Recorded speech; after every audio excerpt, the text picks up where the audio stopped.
Salah satu tokoh Kristen yang cukup terkenal di dalam dunia Islam adalah Bahira. Menurut beberapa literatur Islam, Bahira merupakan seorang biarawan yang mengakui bahwa Muhammad adalah nabi. Tapi bagaimana kalau kita melihatnya dari sudut pandang sejarah dan kacamata orang Kristen? Apakah Bahira benar-benar adalah biarawan Kristen atau tidak? Mari kita sama-sama membahasnya.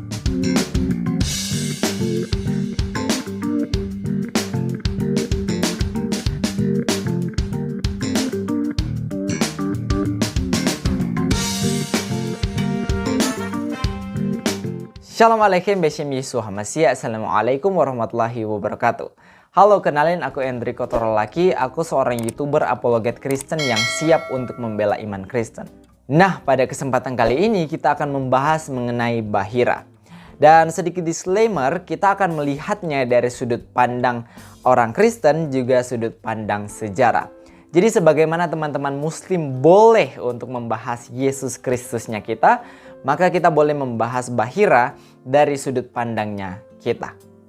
Nah, di dalam video ini kita akan belajar mengenai 3 hal. Yang pertama, kita akan mengenal siapa itu Bahira dan bagaimana dia bertemu dengan Nabi Muhammad, nabinya orang Islam.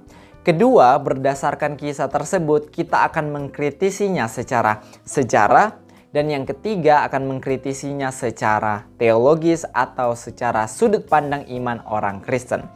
Jadi tanpa berlama-lama, mari kita langsung saja kepada pembahasannya. Oke, man huwa Bahira? Siapa itu Bahira? Hal huwa Masihi la? Apakah dia adalah orang Kristen atau tidak? Nah, kisah mengenai Bahira bisa kita temukan di dalam As-Sirat Nabawiyah. Ini bukunya, ya. Teman-teman bisa cek dan baca sendiri. Singkatnya, kisah pertemuan antara Nabi Muhammad, nabinya orang Islam, dan Bahira itu seperti ini. Jadi pada suatu waktu, Abu Thalib, pamannya Nabi Muhammad, itu sedang melakukan perjalanan bisnis bersama dengan orang-orang Quraisy. Bisa kita lihat di dalam hadis dikatakan demikian. Kharaja Abu Thalib ila Syam. Jadi Abu Thalib, pamannya Nabi Muhammad, ini pergi ke Syam. Di mana itu Syam?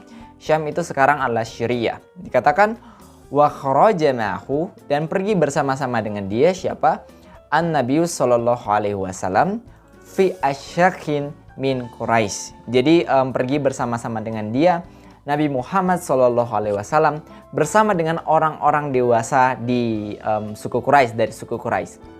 Nah, jadi waktu itu Abu Thalib lagi melakukan perjalanan bisnis dan Nabi Muhammad ikut bersama-sama dengan Abu Thalib dan juga beberapa orang-orang Quraisy. Nah, singkat cerita mereka tiba di sebuah kota yang namanya kota Busroh yang ada di Syria.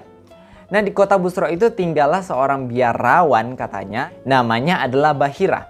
Nah, waktu Bahira melihat kelompok dagang dari orang-orang Quraisy ini di mana Nabi Muhammad ada di situ, Bahira melihat ada sebuah awan yang menaungi seorang anak, di mana anak tersebut merupakan Muhammad.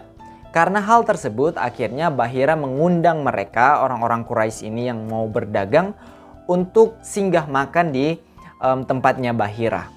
Nah, undangan tersebut pun disetujui oleh orang-orang Quraisy pada saat itu. Ketika mereka lagi makan di tempatnya Bahira, Bahira liatin satu persatu nih orang-orang Quraisy yang ada pada saat itu. Tapi Bahira tidak menemukan tanda-tanda kenabian yang ada pada orang-orang Quraisy tersebut. Oleh karena itu, Bahira menanyakan seperti ini. Adakah yang tidak ikut makan pada saat ini? Dan mereka teringat bahwa ada anak kecil namanya Muhammad yang lagi menjaga persediaan perbekalan dari orang-orang Quraisy di luar. Oleh karena itu, Muhammad tidak ikut makan. Karena hal tersebut, akhirnya Bahira pergi keluar dan menemui Muhammad bersama dengan pamannya Abu Thalib.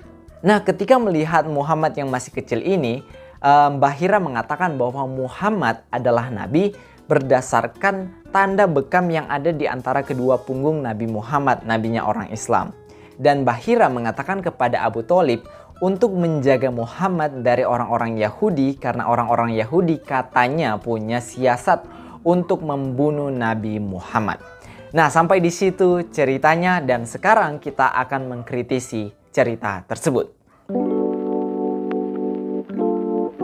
Pertama-tama kita akan mengkritisinya dari kacamata sejarah. Kalau kita dapat mengkritisi tentang cerita ini, kita akan mengkritisi sumbernya. Kenapa? Karena sumber yang dituliskan ini sangat jauh dari kejadian aslinya. Kita tahu bersama bahwa Nabi Muhammad, nabinya orang Islam itu meninggal dan mati pada tahun 632 Masehi. Kemudian catatan terdekat mengenai biografi Nabi Muhammad itu dituliskan pada Sirah Nabawiyah yang ini ya.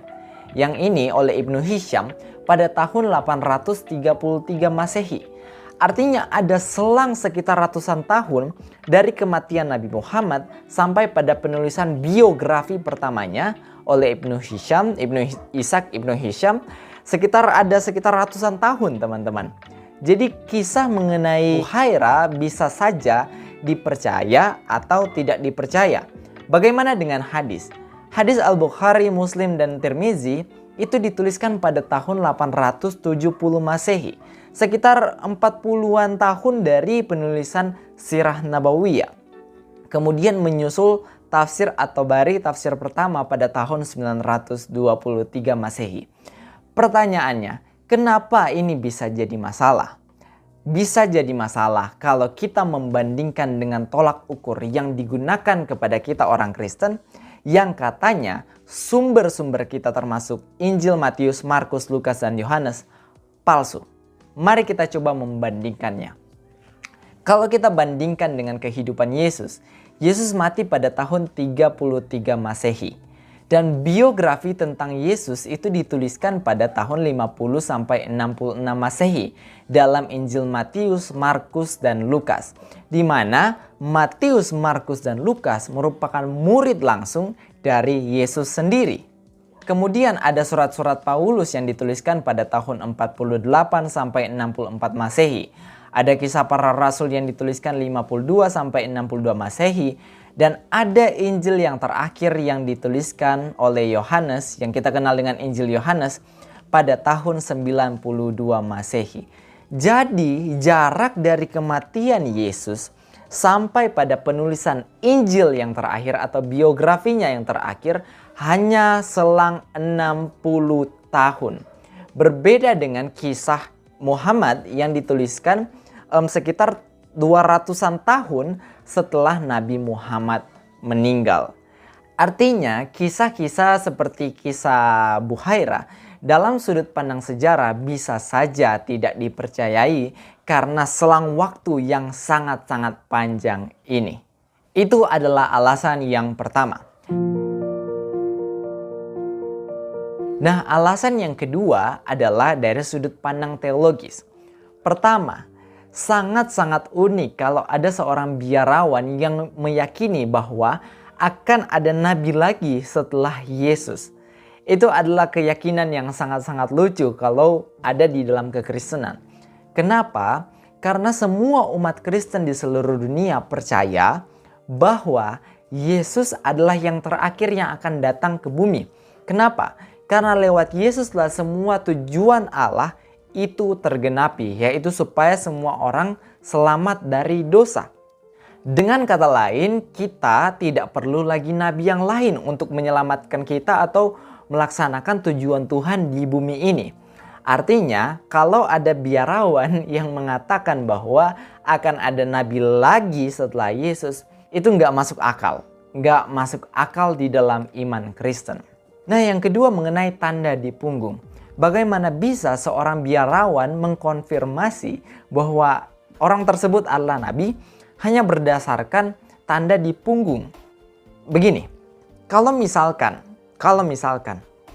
ada penonton yang punya tanda di punggung di belakang sini, apakah dia juga adalah nabi? Jelaskan tidak. Oleh karena itu alasan teologis yang kedua, kenapa Buhairah atau Bahira ini kemungkinan besar bukanlah orang Kristen. Dan aku sendiri percaya bahwa Bahira bukanlah orang Kristen atau mungkin saja tidak pernah ada di dalam sejarah. Nah, itu saja dua alasan dari aku kenapa Bahira itu bukan Kristen dari sudut pandang sejarah dan sudut pandang keimanan orang Kristen. Demikian penjelasanku. Shalom alaikum bismillah Yesus Masih. Assalamualaikum warahmatullahi wabarakatuh. Salam sopan santuy. Dadah.